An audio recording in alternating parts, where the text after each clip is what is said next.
कारण मोदींची स्तुती करत होते तोपर्यंत वांगचूक हे देशद्रोही नव्हते. पण त्यांच्यावरती आता आरोप ठेवले की तुम्ही पाकिस्तानमध्ये जाऊन आलात, एका शिष्टमंडळातनं ते पाकिस्तानला गेले होते, म्हणून देशद्रोही म्हणून जर वांगचूक यांना अटक होणार असेल तर नवाज शरीफचा केक गपचूप जाऊन खाऊन येणाऱ्या मोदींना काय म्हणायचं ह्या सुद्धा प्रश्नाचं उत्तर आम्हाला मिळालं पाहिजे. न्याय हक्क मागणं हा या देशामध्ये देशद्रोह होतोय.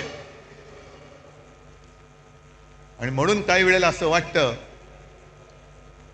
की या सगळ्या कमळाबाईंनी चिखल करून ठेवलाय. जो म्हणतोय ते तुम्हाला तर कळेल. एक एक गोष्टी मी तुम्हाला सांगेन तसं. एक तर भाजप आणि प्रशासन सरकार चालवण्याचा सुतराम संबंध नाही, दुरान्वयाने सुद्धा संबंध नाहीये. 3 वर्ष मणिपूर जळतंय. आता काल परवाकडे मोदी मणिपूरमध्ये गेले.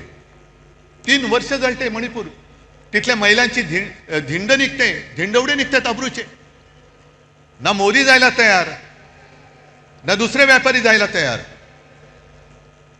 पण एवढं करून मोदी गेले. आम्हाला असं वाटलं की मोदी काहीतरी तोडगा काढतील, ज्यांच्यावरती अत्याचार झाले त्यांना काहीतरी सांत्वन करतील. पण गेल्यानंतर त्यांचं भाषण आलं होतं. हसायचं की रडायचं.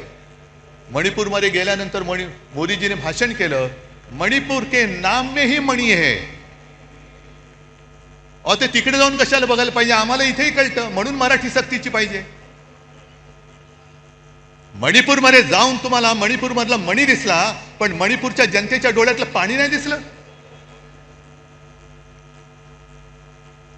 तिथली जनता रडते, तिथली जनता आक्रोश करते. पण आमचे पंतप्रधान तिकडे जाऊन मणिपूर के नाम में ही मणी आहे. कशाला जाता मग तिकडे? ही जी यांची सगळी जी वृत्ती आहे, मला